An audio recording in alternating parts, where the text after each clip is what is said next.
Hello ladies and gentlemen, welcome to a Star Wars Outlaws video. I have finally played the game and honestly, I'm enjoying it. Now, is the game a groundbreaking Star Wars masterpiece? Absolutely not. It doesn't even come close to that. However, I am enjoying this game more than I thought I would. And I think part of that's coming from the negativity that was surrounding the game before it even came out. A lot of people weren't even playing it and calling it just outright bad. And I think that ruined my expectations for the game. I tried to stay optimistic, I tried to stay positive, and for the most part, I think I was right to do so because the game is solid. But like I said, it's got flaws, it's not perfect, it's not a masterpiece. There are clunky design decisions and controls and stuff like that. But I can genuinely say wholeheartedly that I am enjoying this game a lot and I was excited to play it, and I'm not being disappointed. I think I came into this game knowing that I wasn't going to be blown away, that I wasn't going to be absolutely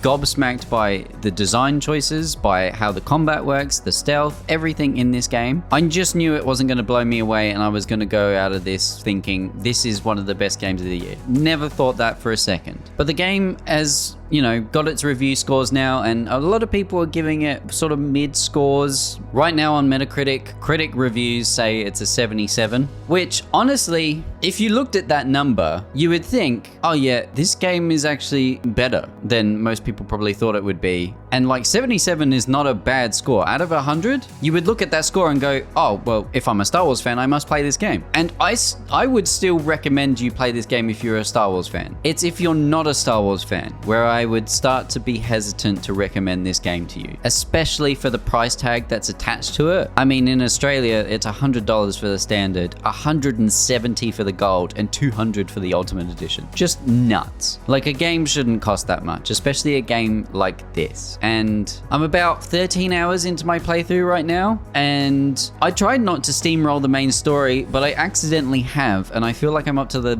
last couple missions. I've maybe got a couple hours left in this story, I think. Just the general feel of it. I mean, the character that I just spoke to literally said, once we start this, we can't go back. And you got an option to be like, I'm ready, or you're not ready. So I'm like at the very tail end of the game, which surprised me. 13 hours in, I didn't think I'd be near the end of the main story already. And honestly, that disappoints me the most about this. I haven't been blown away by the story of this game at all. There's been good moments, for sure. Exciting Star Wars adventure, but the dialogue can be a bit clunky at times. K-Vess as a character is interesting, but she doesn't really go anywhere. You can see that she's getting better at being this person that's in the underworld of the galaxy. And definitely at the start of the game, she is completely fresh to this. She's winging it. But I feel like she continues to wing it for most of the story of the game. But gameplay-wise, she gets way better. As you upgrade your blaster, the ship, the speeder,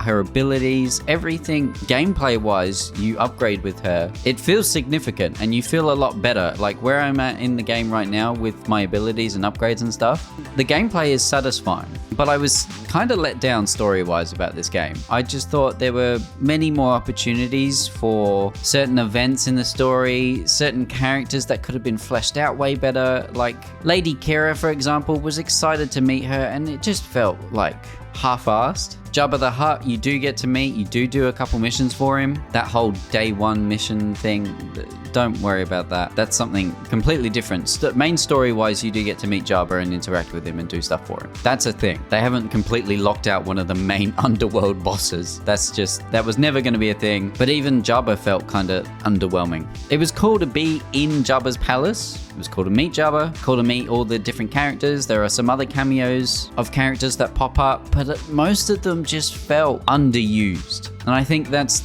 my main critique of the story is every element of this story is underused. There are some cool moments. I'm blown away sometimes by the big events, but only gameplay wise. Never am I blown away with the writing, with the dialogue, with plot twists, characters. I'm not there with the story, unfortunately. So story-wise, I probably give it like a 5, maybe a 6. Like I said, I haven't finished the main story yet. I'm like right at the tail end, but I've got a general gist of where it's going to go. And, you know, playing 3/4 of the main story so far, I think my impression of the main story is justified here. Gameplay wise though, the game's a lot of fun. That's closer to like a 7 or an 8 out of 10. However, the AI can be a bit clunky. It can be a little too easy at times. Once you sort of make it past that initial hour or two and you get some upgrades for KVS and everything that she's got on her, the game can become a little too easy. I did find myself bumping up the enemy difficulty like to the max, and then it became more of an enjoyable experience. And that's the cool thing, you can fiddle with a bunch of settings and sort of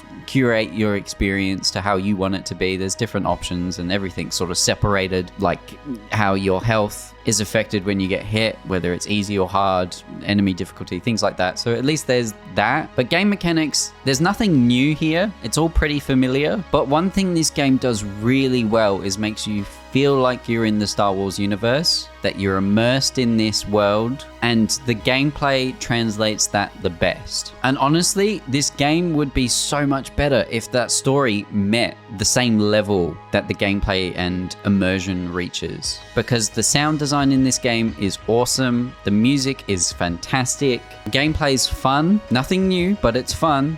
The planets are stunning. Tatooine was exciting and nostalgic to be on. There are certain cameos, and one planet in particular, Akiva, which shows up in the Aftermath books. That felt really cool because I've read those books, so it felt cool to be on a planet like that. And I think that's my general impression of the game. I am having fun, but I'm not blown away, which is unfortunate. However, we tend to hold Star Wars projects to a very high standard because so many people love Star Wars. It's so precious to them that they want everything Star Wars related to be good. And when it doesn't meet those expectations, it can turn toxic. Unfortunately, nowadays it tends to turn toxic, which is not the right thing to do. But that doesn't mean we shouldn't call out when something is legitimately subpar. And this game is not subpar. This is a good to great game depending on your love of Star Wars. If you do not like Star Wars, then I can only recommend this game to you if you enjoy the Uncharted series, you enjoy some elements of like Red Dead, and you like a solid stealth-based adventure game that's sort of action-adventure.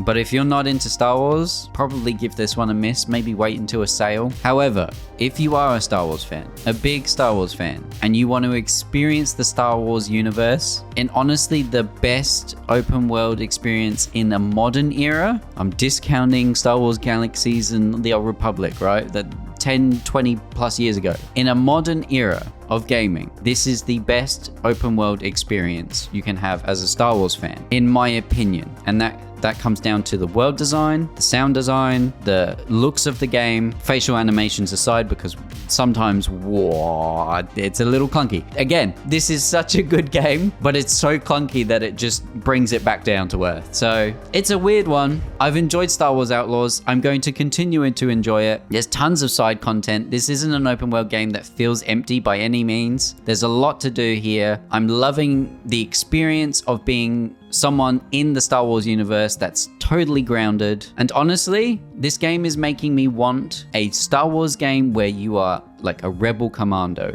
special forces in the rebellion, and it's a linear game where you go on various missions, you infiltrate different Imperial compounds, Star Destroyers, whatever it might be. I think that has to be the next big Star Wars game, aside from the third Jedi game, which is still probably going to come out. That's what this game made me want, because honestly, infiltrating Imperial compounds in this game, so much fun. Interacting with the different syndicates, a lot of fun. The reputation system, pretty good. There's a lot of systems in here that are good, pretty good, and then there are other ones where it's like, why have you done this? What was the thinking here? Did you not have enough time to spend on this system? Because it's a little subpar. So honestly, overall, I don't like to give games scores, but it's the best way to sort of get my point across to, you know, people like scores. So honestly, I'd give the game a 7 out of 10, maybe a 6.5 if you're not a Star Wars fan. But if you are a Star Wars fan and you're keen to experience the Star Wars universe, it goes up to a 7.5, maybe an 8 at a push. But just know, if you do get this game, it's got some clunkiness to it, it's got some jank, but it is a fun experience if you can push past those things. So let me know in the comments down below what you think of Star Wars Outlaws. Have you played it yet? Obviously, it's not technically out. You can only play it if you've got the 3-day early access. But let me know in the comments down below what you think of the game so far and what you think of the general attitude towards the game, because it's a bit of a mixed bag. Like the video if you enjoyed it. Subscribe for more Star Wars Outlaws content. I might do another video on this. Maybe when the expansion stuff comes out, we might revisit this game and see if there's been any improvement. So subscribe if you want more of that. Become a member today if you want to support me in another way. You'll get early access videos and live streams. And thank you so much for watching this, and I'll see you guys in the next one. Bye!